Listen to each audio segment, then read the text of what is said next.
Nós vamos ler uma história muito interessante e muito conhecida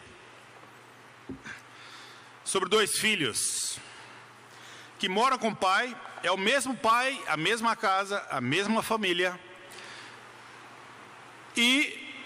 porém tem reações diferentes nessa família. Como todos nós que fazemos parte de uma família, e se temos irmãos, ou se você agora já é pai e tem filhos, você vai perceber que mesmo sendo a mesma casa, mesmo os pais e os filhos são diferentes, não é verdade? Seus temperamentos são diferentes, suas ações, suas reações, seus pensamentos são diferentes. E assim a gente vê nessa história, muito interessante, como a gente começou a semana passada. A semana passada nós estávamos aqui tentando descobrir, e descobrimos por que Jesus contou essas 3 parábolas em Lucas, capítulo 15. O centro dessas 3 parábolas em Lucas 15 é a revelação do coração de Deus, que se alegra de uma maneira impressionante quando alguém o encontra. É isso que fala essas 3 palavras, né? Expressa uma alegria jubilante de Deus, uma alegria contagiante, quando uma pessoa que estava perdida encontra o Senhor e se arrepende e muda completamente sua vida. Esse é o cerne, esse é o centro das 3 parábolas em Lucas 15. E aqui chegam 3 pessoas para ouvir histórias de Jesus, entre eles fariseus e mestres da lei. E Jesus então, que está com gente de má fama, que está com gente imoral, que não faz parte do grupo religioso da época, e isso causa estranheza no coração daqueles que são mais apegados à palavra de Deus e têm o conhecimento da palavra de Deus. Jesus que tem sabedoria, que tem amor, que tem paciência, de uma maneira sábia, consegue entrar no coração daquelas pessoas e explicar por que ele está ali, e questionar suas motivações. Ele percebe que os mestres da lei e fariseus estão bitolados, estão cegos, estão cheios de justiça pessoal. E aí Jesus quer ajudá-los, né? É interessante quando a gente pensa sobre isso. Você já se perguntou por que hoje há um número crescente de pessoas aversas à igreja? Quando você fala de igreja, a pessoa nem quer ouvir. Quando você compartilha a sua fé, você fala de Jesus, a pessoa pergunta: é uma igreja? Aí você fala: é. Aí a pessoa já arrepia. Já percebeu isso, que há essa aversão hoje em dia?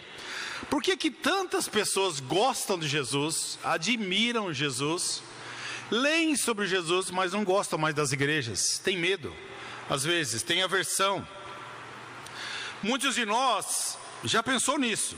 Talvez você já teve essa repulsa, talvez você ainda tenha na sua vida. Eu lembro quando eu fui convidado para essa igreja, mais de 30 anos atrás, eu tinha um pré-conceito sobre isso.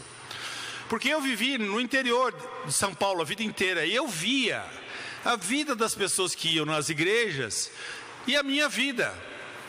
E na verdade naquela época eu valorizava mais a minha vida do que a deles. Porque eu vi hipocrisia. Quando fiz engenharia, fiz faculdade, eu percebia no grupo religioso que existia naquela época muita hipocrisia, muitos conceitos, muito entendimento, muito conhecimento, mas pouca vida. E isso me fez me afastar desse conceito, o que é a igreja, muitas vezes, né? Então, por que isso acontece hoje? Bem, eu pensei em 2 motivos. Talvez as pessoas não querem ir mais igreja porque elas olham para a igreja e veem que tem muita gente moralista, muita gente pronta para dar uma lição de moral, tem muita gente bitolada, ou tem muita gente cheia de justiça própria, né? Características essas que afastam realmente qualquer tipo de pessoa para se aproximar de Deus. Ou talvez pessoas não querem vir na igreja porque o mundo lá fora está muito atrativo mesmo. Ela está gostando da vida que tem, do que o mundo oferece, as coisas prazerosas e todas as coisas que o mundo oferece, e ela gosta disso. Ela se dá bem com isso, ela desfruta disso, então ela não quer largar nada disso na vida dela. Mas é interessante. Vamos parar e pensar um pouco na vida de Jesus. Com quem Jesus está em Lucas 15? Pessoas carentes. Pessoas carentes estão ao redor dela. pessoas de má fama, pecadores, estão sendo atraídas pela palavra de Deus. Olha que interessante. Os ensinamentos dele sobre o amor, uma nova visão, uma nova perspectiva do que era Cristo, do que era Deus e a mensagem da cruz, começa a entrar na vida de pessoas que estão acostumadas a viver num ambiente onde existem religiosos e os não religiosos. Onde os religiosos tinham um olhar muito acusativo para os não religiosos. E aí eles ouvem um homem que se diz filho de Deus e traz uma versão nova do que é esse cristianismo, qual Jesus tanto fala. Então a gente observa isso na vida de Jesus e a gente pode observar isso na nossa vida um pouco. O que nós, todos nós, você, nosso amigo que está vindo, eu, cada um de nós dessa igreja, o que nós podemos fazer para transformar uma igreja em um local atrativo, que atraia pessoas? Existem muitos recursos que a gente pode usar para fazer isso. A gente pode ter uma banda fenomenal, isso vai atrair pessoas. A gente pode ter um prédio fenomenal, isso vai atrair pessoas. Nós podemos ter um programa da nova geração impressionante, isso vai atrair pessoas. Nós podemos ter um ambiente muito mais chique, isso vai atrair pessoa. Interessante que Jesus não tinha nada disso e atraía as pessoas. Então existe algo que vai além, que pode tocar profundamente a vida de cada pessoa. E eu acho que tudo que nós podemos fazer em relação ao louvor, em relação ao prédio, puxa, o que nós podemos fazer para melhorar, para receber nossos amigos, eu estou todo a favor. Todo a favor. Brevemente nós queremos apresentar uma proposta para essa igreja, possivelmente, de a gente colocar ar-condicionado nesse ambiente. Não vai ser melhor? Vai custar dinheiro, mas vai ser melhor para nós e para os nossos amigos que estão vindo. Ótimo, que nós podemos melhorar, a gente vai melhorar, não tem problema nenhum. Mas vamos tentar achar uma resposta de Jesus. O que a gente pode fazer para fazer nossa vida e a vida da igreja e a sua vida pessoal mais atrativa? Vamos lá, em Lucas capítulo 15, versículo 1.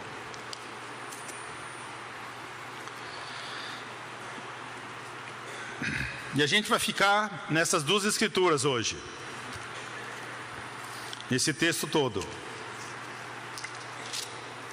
A maioria de nós conhecemos essa história, mas eu quero encorajar você a lê-la comigo de novo. Lucas capítulo 15, versículo 1. Certa ocasião, muitos cobradores de impostos e outras pessoas de má fama chegaram perto de Jesus para o ouvir. Os fariseus e os mestres da lei criticavam Jesus, dizendo: esse homem se mistura com gente de má fama e toma refeições com eles. Então Jesus contou essa parábola. E aí ele conta duas parábolas. E aí nós vamos para a terceira, que é em Lucas capítulo 15, versículo 11. Vamos à terceira. E Jesus disse ainda, já tinha contado duas, lembra, hein? Nós estamos na terceira. Um homem tinha 2 filhos. Certo dia, o filho mais moço disse ao pai: pai, quero que o senhor me dê agora minha parte da herança. E o pai repartiu os bens entre os 2. Poucos dias depois, o filho mais moço ajuntou tudo o que era seu e partiu para um país que ficava muito longe. Ali viveu uma vida cheia de pecado e desperdiçou tudo o que tinha. O rapaz já havia gastado tudo, quando houve uma grande fome naquele país e ele começou a passar necessidades. Então procurou um dos moradores daquela terra e pediu ajuda. Então mandou para sua fazenda a fim de tratar os porcos. Ali, na fazenda, com fome, ele tinha vontade de comer o que os porcos comiam, mas ninguém lhe dava nada. Caindo em si, ele pensou: quantos trabalhadores do meu pai têm comida de sobra e eu estou aqui, morrendo de fome. Eu vou voltar para a casa do meu pai e eu vou dizer para o meu pai: pai, pequei contra Deus e contra o Senhor, e não mereço mais ser chamado de seu filho. Me aceite como um dos seus trabalhadores. Então ele saiu dali e voltou para a casa do pai. Quando o rapaz ainda estava longe de casa, o pai o avistou. E, com muita pena do filho, correu e o abraçou. E beijou. E o filho disse: pai, pequei contra Deus, pequei contra o Senhor. pai, eu não mereço mais ser chamado de seu filho. Mas o pai ordenou aos empregados: depressa, depressa, tragam a melhor roupa e vistam nele. Põe um anel no dedo dele e sandália nos seus pés. Também tragam e mate o bezerro gordo. Vamos começar a festa, a festança. Vamos festejar, porque esse meu filho estava morto e viveu de novo. Estava perdido e foi achado. E começaram a festa. Enquanto isso, o filho mais velho estava no campo. Quando ele voltou e chegou perto da casa, ouviu a música e o barulho da dança. Então chamou o empregado e lhe perguntou: o que é que está acontecendo aí em casa? O empregado respondeu: o seu irmão voltou para casa vivo e com saúde. Por isso o seu pai mandou matar o bezerro gordo. O filho mais velho ficou zangado e não quis entrar. Então o pai veio para fora e insistiu com ele para que entrasse. Mas ele respondeu: faz tantos anos que trabalho como um escravo para o Senhor e nunca desobedeci uma ordem sua. Mesmo assim, o Senhor nunca me deu nem ao menos um cabrito para eu fazer uma festa com os meus amigos. Porém, esse, seu filho, desperdiçou tudo que era do Senhor, gastando todo o dinheiro com prostitutas. E agora ele volta, e o Senhor manda matar o bezerro gordo. Então o pai respondeu: meu filho, você está sempre comigo, e tudo que é meu é seu. Mas era preciso fazer essa festa para mostrar a nossa alegria, pois esse seu irmão estava morto e viveu de novo, estava perdido e foi achado. Sabe, é interessante, a maioria das vezes que nós estudamos essa história, e eu também assumo e também estou nessa, a gente sempre viu essa história e estudou essa parábola com foco na saída do irmão mais velho, do irmão mais novo que sai, aquele filho pródigo, que é o filho que gasta, né? Irresponsavelmente tudo que tem. E a gente estuda sobre a atitude do filho de sair e a atitude do pai de receber o filho de novo. Sempre estudamos nessa visão e nessa perspectiva, pelo menos a maioria de nós nos últimos anos. Mas a intenção principal de Jesus, qual é a intenção dele principal ao contar essa história? Ele fala de dois irmãos, mostram duas formas possíveis que nós podemos viver com o pai, duas formas possíveis que a gente tem de nos afastarmos do pai. Dois filhos que querem ser aceitos pelo pai, moram com o pai e têm atitude diferente com o pai, mas querem ser aceitos, querem ser recebidos, querem ser amados pelo pai. Isso que a gente vê no final da história. Um volta para receber o amor e o outro reclama que nunca recebeu o que o filho que saiu está recebendo. Sabe, é interessante, nesses dois primeiros versículos de Lucas, aí versículos 1 e 2, existem dois grupos de pessoas que estão ouvindo Jesus.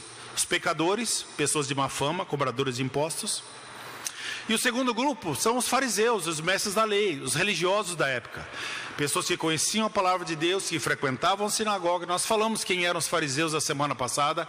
Eles se intitulavam santos.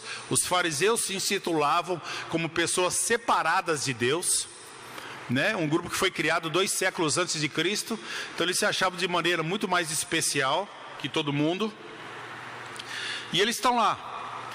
E nós podemos fazer uma relação sobre o filho e os ouvintes. Então, se você fosse comparar os pecadores, os cobradores de impostos, eles são mais parecidos espiritualmente com o primeiro filho, o filho mais novo ou o filho mais velho? O que vocês acham? Com o filho mais novo. Eles estão longe de Deus, cheio de pecado. É o que o filho mais novo faz, ele sai. Deixa eu viver minha vida, deixa eu viver o pecado. E essas pessoas que estavam com Jesus, cobradores de impostos, pessoas de má fama, pecadores, é assim que eles viviam, longe de Deus. E a mesma atitude que o filho mais novo faz, vai para longe de Deus. Os mestres da lei, fariseus, são mais parecidos com o filho mais novo ou o filho mais velho? Mais velho. Por quê? Porque são os que frequentam a igreja, estão nas sinagogas, falam de Deus, estão perto do pai. É igual o filho mais velho, está sempre perto do pai, está sempre ali convivendo. Então você pode começar a relacionar os dois grupos com os dois tipos de filhos, para a gente abrir nossa mente e tentar entender mais profundamente essa parábola. né? Então, o foco de Jesus é para o segundo grupo, mestres da lei e fariseus. Por quê? Porque ele vê no coração deles, e isso Jesus é mestre, hein, gente? Vê o que está no coração. Se alguém consegue ler seu coração, é ele. E ele vê, quando ele está ali sentado com os cobradores, os pecadores, ele olha para o coração dos mestres e fariseus e vê dentro deles um repúdio. A palavra de Deus fala sobre isso claramente. Quando fala assim, olha o que sai da boca dos fariseus quando um homem de Deus se senta com os pecadores. Esse homem se mistura com gente de má fama e toma refeições com eles. Você acha que os fariseus e mestres da lei estão apoiando Jesus ou estão criticando ele? Com certeza. Mas eles não eram religiosos? Eles não liam a palavra de Deus? Eles não deveriam estar olhando para Jesus e dizer: caramba, olha o que eu preciso fazer. Em vez de mostrar repúdio aos pecadores, o que eu deveria mostrar?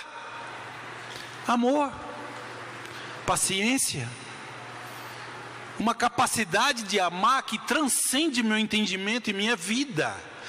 Mas não, em vez de eles olharem para o mestre, como nós devemos olhar para o mestre Jesus e aprender dele, o que eles fizeram? Criticaram. Sabe, muitas vezes, quando nós somos chamados como pessoas que andam perto de Deus, porque os religiosos que ele está dizendo aqui, agora somos nós que conhecemos a Bíblia, estamos na igreja. Quando nós, muitas vezes, somos chamados a ter atitudes como a de Jesus.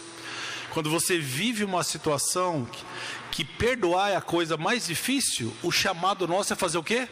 É perdoar.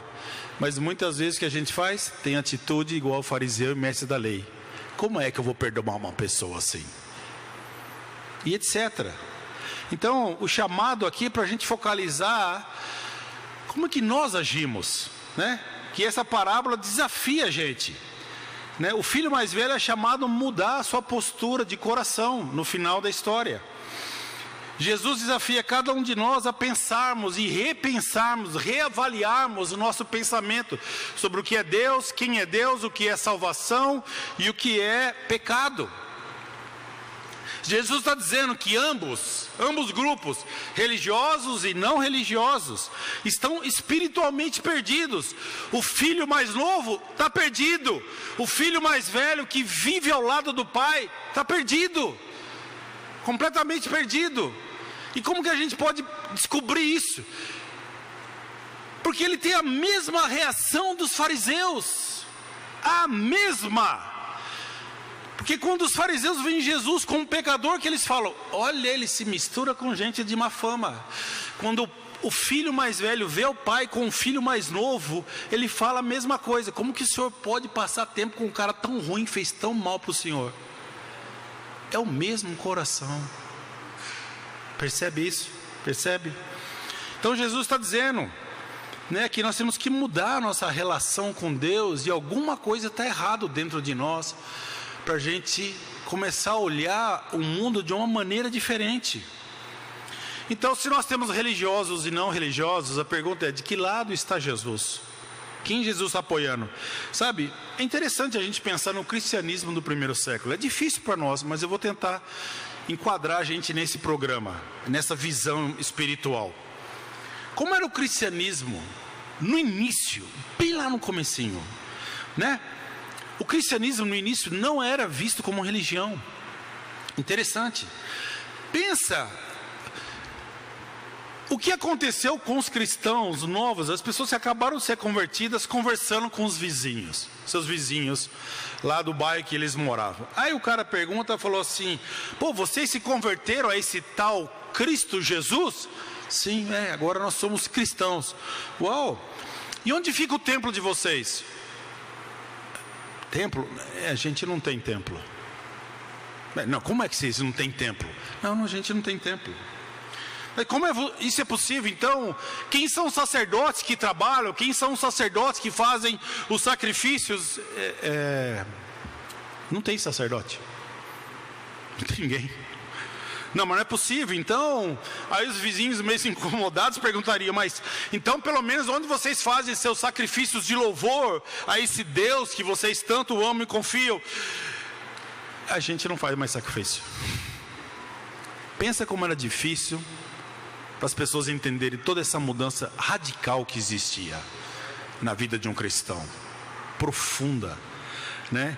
Porque Jesus era o próprio templo, Jesus era o sacerdote, Jesus era o sacrifício, não precisava de mais nada. Eles já tinham tudo, que era Jesus Cristo na vida deles. Ninguém lá naquele Oriente, naquela civilização, havia ouvido falar de tal coisa. Era tudo novo e surpreendente para todo mundo. Então, você percebe claramente que Jesus não está no lado religioso, ou do lado do religioso, ou do não religioso, de jeito nenhum. Mas o enfoque dele nessa história é esse moralismo da religião que se torna uma doença contagiosa, espiritual e muitas vezes fatal na nossa vida. Em Mateus 21:31, lembra? Jesus fala para os líderes: digo a verdade, os publicanos e as prostitutas entrarão antes no reino de Deus do que vocês. Isso é um choque para todo mundo ali. Então Jesus demonstra com essa história esse apelo para que fariseus e mestres da lei e qualquer pessoa que está lendo essa história e se acha um religioso, de abandonar o legalismo e o moralismo que existe dentro de nós, incrustados muitas vezes em nós. A ideia central é que, de um modo geral, as pessoas que são religiosas, o que acontecia? Olha o que acontecia naquela época interessante. Elas se escandalizavam de ver Jesus andando com pecadores. E ao contrário, aqueles que não tinham nenhum apego à religião e eram pecadores, se encantavam com os ensinamentos de Jesus. Eram atraídos por ele. O ensinamento de Jesus atraía gente que não era religiosa e escandalizavam as pessoas que eram religiosas. Olha que ideia do que é Jesus e do que nós podemos ser na nossa vida. Tentando responder essa pergunta de que lado Jesus está, a gente só vai descobrir se ele está de algum lado de alguém estudando a vida desses dois filhos, obviamente, né? Então, vamos estudar hoje, de manhã, a atitude do filho mais novo.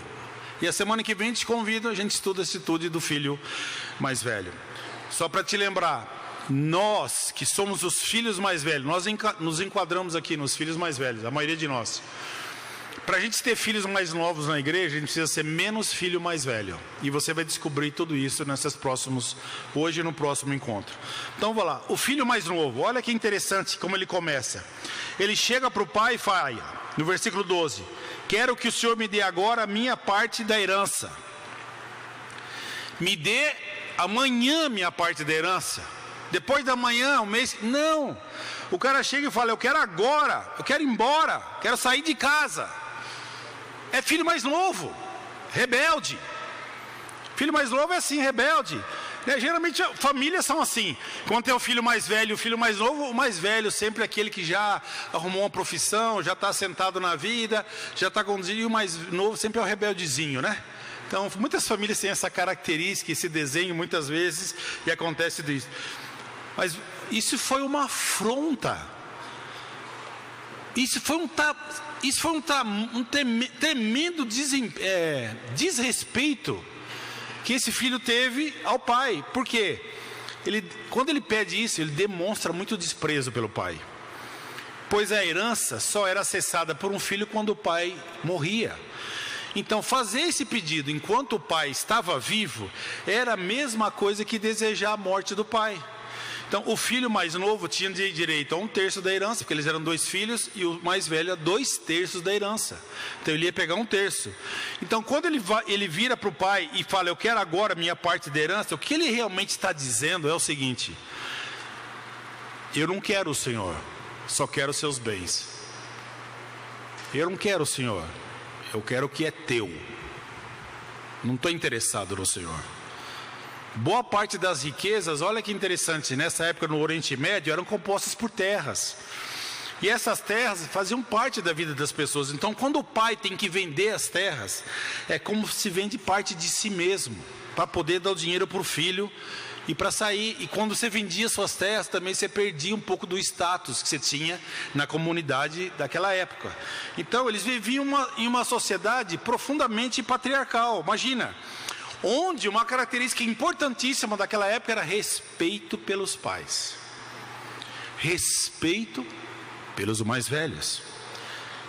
Era de altíssima importância que um filho tivesse respeito pelo pai. Então, nesse ambiente, a reação esperada quando um filho fizesse um pedido desse seria, número 1, o pai expulsar o filho, mas antes de expulsar o filho de casa, ele daria uma bela de uma surra. E aí o filho sairia com uma mão na frente e outra atrás e iria embora na vida. Mas para surpresa de todos e para surpresa dos ouvintes que estão ali ouvindo tudo que Jesus está contando, o pai atende o filho. O pai suporta a mais alta desonra e dor de ser rejeitado pelo filho, de ver o próprio filho desejar a morte dele, que era o pai. Ele supera tudo isso e dá a parte. Por amor ao filho, ele dá a parte do filho exatamente, com paciência, ele suporta essa desonra, ele suporta esse amor rejeitado e deixa o filho ir. Quando o seu amor é rejeitado, como que a gente reage? Muitos de nós somos pais, a gente ama nossos filhos. Quando você faz as coisas e seu filho rejeita, como é que você se sente? É difícil, não é difícil? Quando você faz uma coisa no seu trabalho, de todo o coração por alguém, e é rejeitado, como você fica? É difícil. Por isso que muita gente gosta de cachorro hoje. Porque raramente um cachorro rejeita o seu amor. Ao contrário, você não precisa nem dar muito para ele te dar tudo. Não é verdade? Você dá uma boa comida, uma boa ração, de vez em quando você faz um carinho e ele fica bobo. O cachorro é o bicho mais bobo do mundo, gente. Qualquer cachorro adora deitar, ficar com as pernas para cima e você passar a mão na barriga dele. Não é verdade, não é? Gente, os bichos são tontos mesmo. É pouca coisa, alegra o bicho. Então, por isso que muita gente gosta de cachorro, porque cachorro ele dá. O amor que você dá nunca é rejeitado. E é o cachorro, o gato, qualquer outro animal, você percebe isso. Tem vídeos na internet de gente com leões, com cobra, com jacaré, com cada bicho estranho. E você vê, eu vi uma cena semana passada, um leão, um cara nadando num lago e vem um leão atrás do cara. Eu falei, já era. Aí o leão vem e abraça o cara, meu irmão. Ele abraça o cara, passa o rosto no rosto dele, aquela língua, e lambe o cara, e eles se abraçam. Parece eu assando na praia, na lua de mel, se beijando. Rapaz, que negócio doido. Por quê? Porque não rejeita, né? Um animal. Ser rejeitado é difícil. Ser rejeitado machuca. Ser rejeitado faz a gente se fechar. Ser rejeitado faz a gente ficar com raiva. A gente retalha as pessoas. A gente tende a diminuir nossas afeições pelas pessoas. Mas esse pai não. Esse pai manteve a mesma afeição, o mesmo amor, suportou tudo e deixou o filho partir. O que esse filho novo representa? Representa essa rebeldia que está dentro da gente, né? De fazer, querer o que é mais importante para nós. Nossos prazeres, nossos desejos, a gente passa por cima de todo mundo. Quem de nós já não passamos por sobre nossos pais? Quem de nós já não magoamos nossos pais profundamente em busca dos seus próprios desejos, fruto da sua rebeldia, da sua juventude? Sabe, esse caminho de buscar liberdade, fazer o que eu quero, me conhecer, isso vai machucando quem está na sua frente. Em qualquer idade, você pode machucar um monte de pessoas. Se você é jovem, qual a característica do jovem? Jovem que tem 15 anos, 16 anos, 17 anos, não sabe nada da vida e fala, eu sou dono do meu nariz. É verdade, você é dono do seu nariz, porque o resto, seu pai pagou tudo. Sua roupa, sua calça, seu celular, sua conta, sua escova de dente, tudo seu pai paga. O nariz é seu, você nasceu com ele, é verdade. né? Mas ele, né? Você lembra quando você tinha 17 anos? Eu lembro. Eu achava que eu era dono. Eu com 17 anos saí de casa, fui morar sozinho. Falei, agora a vida é minha, meu irmão. Agora 400 quilômetros do meu pai, era bem longe mesmo, né? Agora a vida é minha. E é assim, né? Essa rebeldia, sou dono do meu próprio nariz. Aí, e o que você vê nessa história? O filho mais novo, mesma coisa. O que fica escancarado na vida dele? Que todo mundo podia ver. O pecado que cometeu a vida dele ficou escancarado para todo mundo, né? Que ele estava usando tudo que era do pai para os seus desejos egoístas. Sabe, vocês que são jovens na igreja, na idade jovem, vocês são teimosos por natureza.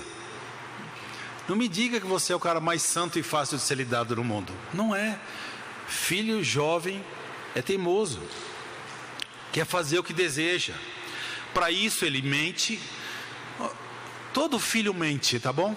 Então, se você acha que seu filho não mente, você precisa descer para a terra, sair do planeta que você vive e descer para esse mundo.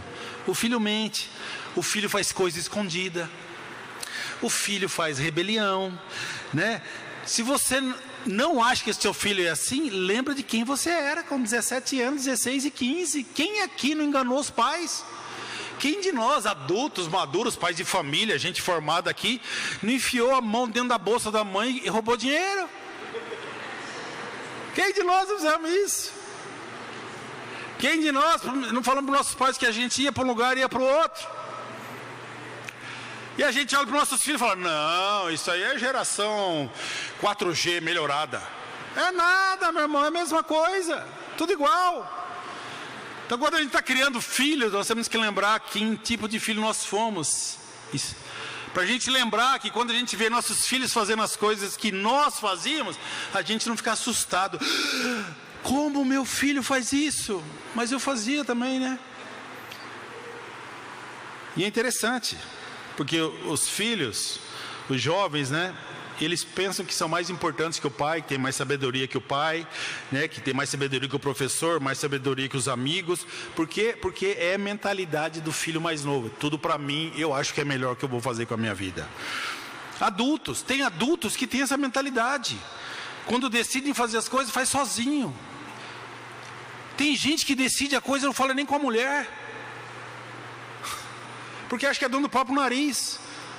Eu conheço famílias que mudaram de estado, porque o pai decidiu, não falou com ninguém, só falou, vamos. O caminhão está chegando. Porque acha que é o melhor para a sua vida. Acha que é o senhor da vida. Tem adulto que não ouve nem a esposa. Que Deus fala que colocou na sua vida para te auxiliar. Mas a gente se acha bom demais, não precisa de auxílio nenhum. Nós já somos bons, PhD em sabedoria. E aí olha para a esposa, em vez de dizer, deixa eu aproveitar a bênção que Deus me deu, a gente rejeita a sabedoria de Deus que vem através delas na nossa vida. Não parece o filho mais novo nessa história?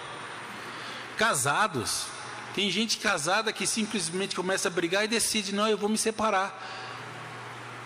Parece filho mais novo. Não sabe lidar, não aprendeu a construir, quer viver para si. A gente toma decisões seduzidos pela ideia de que tudo vai dar certo, se a gente ouvir o que está dentro da nossa cabeça.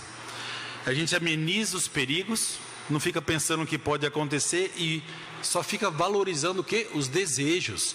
É o desejo, é o desejo, é o desejo. E aí a gente enfia o quê? O pé na jaca. Quem aqui já enfiou o pé na jaca? Fala a verdade, pode levantar a mão assim. Eles só estão filmando a minha pessoa, não estão filmando você hoje. Então você pode ter liberdade de levantar sua mão e assumir que você já enfiou o pé. Gente, enfiar o pé na jaca é dolorido demais, porque as consequências vêm. O pecado vem. O pecado cobra a sua conta. Tem consequências. Você já sabe o pé na jaca que eu enfiei na vida. Já contei várias vezes, não vou contar de novo, porque senão vocês não aguentam mais ouvir a história da minha vida. Mas você já sabe o que custou na minha vida. quando eu enfiei o pé na jaca. Eu saí de casa com 17 anos e eu disse para mim mesmo: agora eu vou viver a vida baseado no que o meu coração sentia, eu vou fazer. Eu vivi 5 anos na universidade pensando assim. Foram os 5 anos piores da minha vida. E quando eu saí, o pé já tinha atravessado a jaca. E aí, custou 3 anos para eu encontrar Deus. Na verdade, Deus me encontrar, porque eu não queria encontrar Deus. Para Deus curar toda a consequência daquela rebeldia que eu vivia. Sabe, esse menino saiu de casa, gastou todo o dinheiro do jeito que ele queria, não deu valor nada para os pais, desprezou tudo que o pai queria. Filhos, não importa a idade que você tem, se você ainda tem sua mãe e seu pai vivo, vamos aprender a respeitar a sabedoria e a experiência deles, que há muito nisso na vida de cada um deles.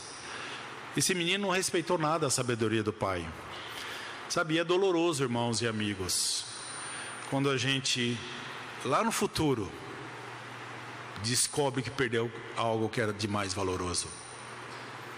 Como isso dói, como isso machuca a gente. Vocês que são jovens, eu vou dizer, se você não se arrepender,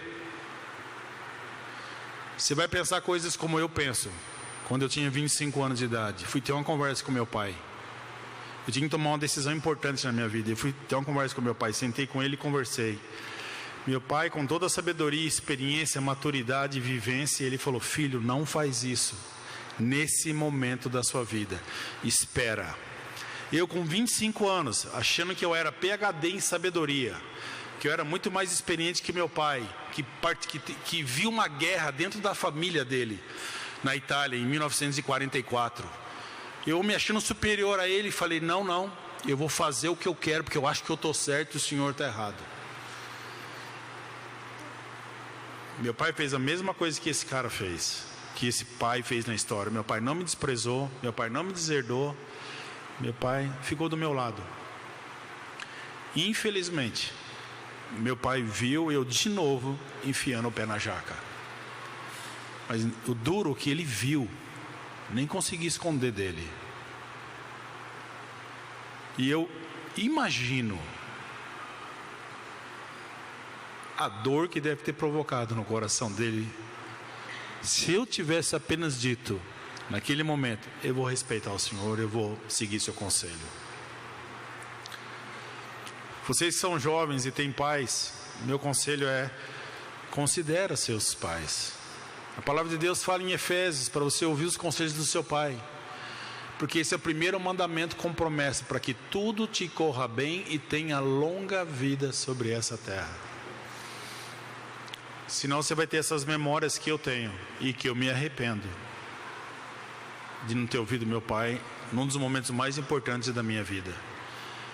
Então, ouça sinceramente seus pais. Esse menino quis voltar para casa. Quando ele estava na pior da vida dele, ele desprezou, que ele tinha desprezado tudo. Ele se cai em si mesmo, a palavra de Deus fala. Tudo vem ao público. Ele desprezou o pai, desprezou o irmão, desprezou todo mundo, os funcionários, e estava lá. E aí ele cai em si e ele quer voltar. E ele quer voltar para o pai. Ele precisa voltar para o pai. E ele fala, né, no versículo 18, vou voltar para a casa do meu pai e dizer: pequei contra o Senhor. No versículo 17, olha que interessante, ele fala: caindo em si. Ali naquela hora ele abre os olhos, porque ele tinha perdido, né? E ele sabia que não adiantava voltar e só pedir desculpa para os pais. Ele ia ter que pagar naquela época ele ia ter que repor todo o dinheiro que ele tinha pego do pai, e passar pela humilhação na frente de todo mundo. Aí é o filho rebelde, é o filho, o trouxa, é o bobo, ao filho egoísta, ao orgulhoso, tudo isso. Você não tem direito. E ele sabia: eu não tenho direito de voltar a ser filho. Ele sabia disso. Eu não tenho direito à herança mais, acabou, eu não estou em nada. E aí ele está lá sozinho e ele começa a ensaiar um discurso de volta. Imagina, você sozinho no lugar desse cara ensaiando esse discurso para voltar. Quão difícil seria fazer isso. E ele está lá, né? em sair nesse discurso de volta, entende que no máximo que ele ia conseguir na vida voltando era ser um empregado do pai e ia morar nem na casa do pai, ia morar fora da casa do pai. Não ia ter direito a nada, não ia ter convívio com o pai, perdeu tudo, né? Mas lá no versículo 18, 17, ele cai e ele começa a se quebrantar. Ele começa a dizer que besteira que eu fiz na minha vida. E esse é o ponto de virada da vida dele. Quando ele olha para si e fala: estou errado. Sabe, quando a gente diz eu estou errado, não é para te humilhar. Quando Deus te ensina que você está errado, não é que Deus quer te humilhar, pisar no seu pé não. Ele quer que você o conheça. Por isso ele quebra a gente. Por isso que ele nos humilha. Por isso que ele toca nosso coração. Porque ele quer que a gente o conheça e tenha verdadeiramente um relacionamento com esse pai amoroso. E aí ele volta. O que acontece quando ele volta é outra coisa maluca que acontece naquela época. Quando ele volta, e a Bíblia fala, né, quando o filho, vamos lá, o pai ordenou os empregados, tal, no versículo 20. Quando o rapaz estava muito longe, o pai o avistou. E o pai saiu correndo. Olha que interessante, né? O pai tem uma atitude que causa um espanto enorme para os fariseus e mestres da lei que estão ouvindo essa história. E todo mundo. Por quê? Porque naquela época os patriarcas do Oriente Médio, que eram pais, senhores, pessoas respeitadas, eram figuras notáveis, jamais corriam. A mulher corria, os filhos corriam, eles nunca corriam. Mas é isso que o pai faz nessa história. Ele sai correndo atrás do filho, em direção ao filho. Ele não esconde nenhuma emoção, ele se atira, ele beija. Eu imagino a alegria desse pai encontrando esse moleque. E aí ele começa a dizer para o pai: pai, pequei contra Deus e contra ti. E ele já tinha feito um discurso, ensaiado tudo o que ia dizer. Aí já no versículo 22 o pai corta: chega, para de falar. Chama os empregados e fala assim: olha pessoal, meu filho voltou, depressa, traga a melhor roupa, põe um anel, vamos fazer uma festa, traz o bezerro gordo, vai ser demais. Antes mesmo que o moleque pudesse mostrar seu arrependimento, antes mesmo que o pai pudesse ver o quebrantamento do filho. Ele não precisa ouvir que o filho está quebrantado. Ele não precisa ouvir o discurso. Porque o amor dele supera tudo isso. E ele então chama o filho e faz uma festa. Derrama sobre ele o que quem chega perto de Deus recebe demais. E a graça. A graça vem de graça. Deus não espera nada para derramar a graça sobre qualquer pessoa. O menino tenta falar seu discurso, mas o pai o surpreende. Traga do melhor. O que o pai está dizendo para ele? O que essa história está dizendo para os fariseus e mestres da lei? O que essa história está dizendo ao nosso encontro, aos nossos corações? Que Deus fala assim: eu não vou esperar você liquidar a sua dívida. Eu não vou esperar que você cumpra todo o protocolo da humilhação. Vem experimentar meu amor. Vem experimentar minha graça. Vem experimentar quem eu sou de verdade. Você não precisa conquistar o direito de voltar. Você não precisa conquistar o direito de fazer parte de novo da família. Eu simplesmente te aceito de volta. Eu vou cobrir sua nudez. Eu vou cobrir sua pobreza. Vou cobrir seus farrapos. E vou colocar em você a melhor roupa que eu tenho. A roupa que eu uso. A roupa de honra. Vou colocar sobre você. E aí vão mandar matar o bezerro gordo. Sabe, o bezerro gordo, o que simboliza isso? Era a carne mais cara que existia na época. Por isso que o filho mais velho fica tão ofendido. E logo a notícia corre e a festa acontece. A cena é impressionante. Irmãos, não parece igualzinho a história da nossa vida? Em determinada época da nossa vida nós ficamos rebeldes. E talvez alguns aqui ainda estejam rebeldes, vivendo a sua própria vida sem Deus. E você vai tentar a sua vida e num determinado momento você se arrepende. Ou talvez ainda você não se arrependeu, não sei. Mas aqueles que voltam são recebidos da mesma maneira, com a graça de Deus. E aqui é interessante que o pai manda fazer um sacrifício, que era o bezerro gordo. Você já percebeu que quando você volta, Deus pega o sacrifício mais precioso e faz por você, que é Jesus? E por mim, por cada um de nós. O amor e o perdão de Deus pode absolver e restaurar qualquer que seja o pecado ou erro de uma pessoa. Qualquer um que seja. Qualquer um que seja. Não importa quem você seja. Não importa o que você tenha feito. Não importa. Não há mal algum nesse mundo que é maior que o amor do Pai. Não há mal maior nesse mundo que o amor de Deus não pode perdoar você ou eu. Não há mal maior nesse mundo que Deus não pode perdoar e apagar da sua vida. Não há pecado páreo para a graça abundante de Deus, irmãos e amigos. Não há. Então você imagina os religiosos ouvindo isso. O que eles pensaram? É o que nós, que somos religiosos de hoje, os irmãos mais velhos, temos que pensar. Minha graça, minha vida é coerente com as atitudes do Pai nessa história? Se o irmão da nossa igreja sai e depois de anos estourou a vida lá fora e volta, como que a gente olha para essa pessoa? É com esse olhar de graça? Um filho nosso que se torna rebelde por anos e depois volta, como que a gente olha? Como que a gente está olhando o mundo? Julgando, apontando, criticando, como nós falamos semana passada. Isso não faz parte do que é nossa responsabilidade.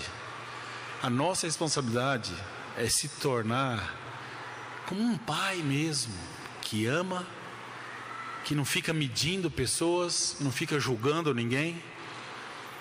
Que a graça imerecida que cada um de nós recebemos possa passar avante para outras pessoas e não pare em nós. Que possa trazer constrangimento para o coração de cada um de nós.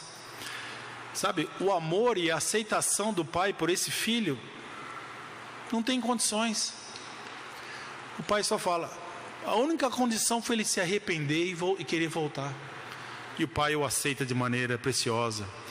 Então, irmãos, nessa primeira parte da história, o que a gente pode aprender sobre a gratuidade da graça de Deus? Eu quero convidar você a voltar semana que vem aqui e a gente estudar a segunda parte, que vai falar um pouco sobre nossas vidas também, sobre o filho mais velho que fica perto do pai. Então vem estar conosco, te convido, bom feriado, aproveite esses dias que você, se está de folga, não trabalhando, para estar com a sua família, estar com os irmãos, mas que tudo isso possa refletir em nossas vidas, no nosso coração, na nossa atitude, na maneira que a gente vê Deus, vê o pecado, vê a salvação, e que a gente possa pegar essa mensagem, refletir durante a semana. Se você não pegou tudo, você pode ver depois no YouTube de novo. Estude, medite, leia essa história de novo e venha a semana que vem. Te convido, volte mesmo, para a gente estudar a parte do filho mais velho, para a gente refletir. Porque a única coisa que Deus deseja, irmãos, é que a gente possa refletir para ir para mais perto dEle e viver uma vida coerente com a sua palavra e com o amor que Ele tem por nós. Amém? Muito obrigado pela sua presença. Terminaremos juntos orando e agradecendo ao nosso Deus.